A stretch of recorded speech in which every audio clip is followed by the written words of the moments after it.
السلام عليكم، مرحبا بكم في هذا الفيديو. ان شاء الله غادي نقدم معكم واحد التتبيله ديال السرديل. ان شاء الله غادي نطيبوه في الشوايه. غادي ندير واحد الكميه ديال الزيت كيف كتشوفوا. غادي نضيف شويه ديال القزبور ومعدنوس اللي مقطعاهم هنا في الهاشوار. غادي نضيف 2 ديال الملاعق. انايا بالنسبه للسرديل عندي 1.5 كيلو ديال السرديل. غادي نضيف هنايا 3 فصوص ديال الثوم اللي حكيتهم.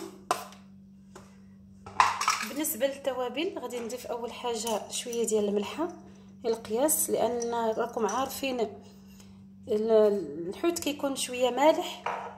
غادي نضيف هنا الكمون، هاد المعلقه الصغيره غادي نعمرها.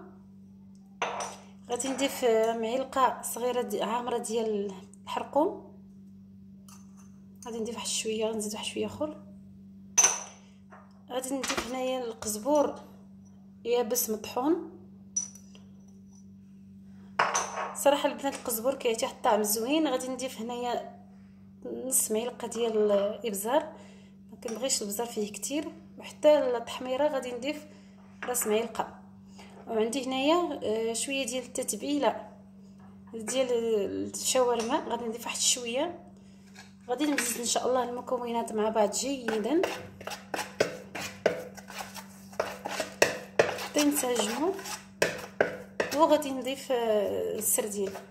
بالنسبه للسردين راه منقي ومغسول مزيان. هو البنات غادي نضيف بحال هكايا كلشي، غادي نرميه وغادي نخلطهم مزيان مزيان مع بعض. البنات السردين هو جديد.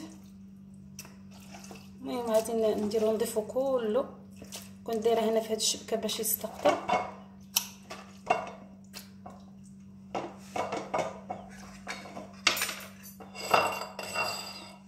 صافي البنات غادي نخلطو.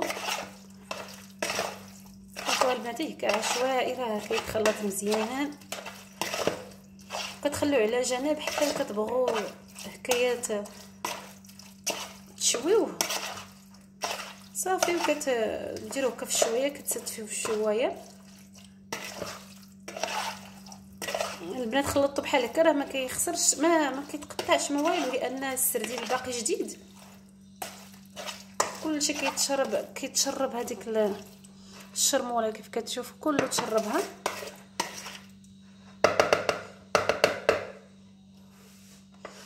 نقدر انني نضيف معاه شويه ديال، غادي نضيف هذا السردين غنحطوه هنا على جانب. وغادي نضيف واحد البصله اللي غادي نقطعها شرائح، غادي نحطها حداه.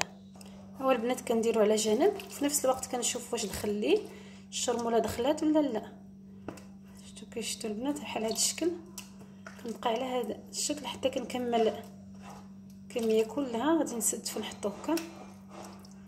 داك شويه ديال الشرموله اللي غادي يبقى يشيط هنايا غادي كاين مرمد فيه هذاك البصله مع قطيعه ديال المطيش. يعني انا البصله والمطيش الصراحه كيعجبوني في الشوايه احسن من انكم طيبوهم هكا عادي. كيف كتشوفوا هي هذه تشربت مزيان واحد شويه هكا باش حتى الاخرينات يلقاو حقهم.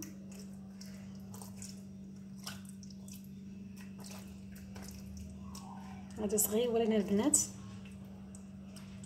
هاد الشرموله البنات تقدروا انكم ديروها حتى الكبايله الا عندكم والصمطه. صافي غنبقى على هاد الطريقه حتى نكمل الكميه كلها اللي عندي بلا ما نطول عليكم الفيديو. ان شاء الله نتلاقى معكم. ها هو البنات حطيته في الجانب. دابا بقى هاد شويه ديال الشرموله غادي نقطع هكايا مطيشه دوائر. غادي نديرها هنايا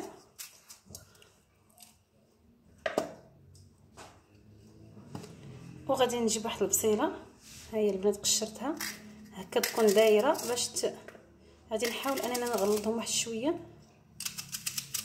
باش تشد ليا في الشوايه.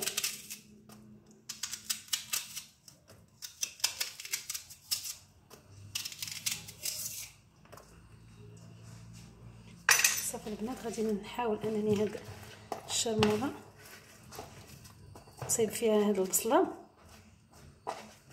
حتى هنا على جانب. ونفس الشيء بالنسبه للمطيشه كيف كتشوفوا هي راه حتى هي تصايبت.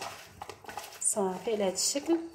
وهذه هي التتبيله ديالنا. ان شاء الله غادي نغسل الشوايه، غادي نستف فيها السردي ديالي، نحيي الفاخر بطبيعه الحال. صافي البنات، ونطيبوا بالصحه والراحه. نتمنى ان شاء الله الفيديو ينال الاستحسان ديالكم، يعجبكم ويكون خفيف ظريف على قلوبكم. وما تنسونيش من اللايكات ديالكم والتشجيع ديالكم. والسلام عليكم ورحمه الله تعالى وبركاته.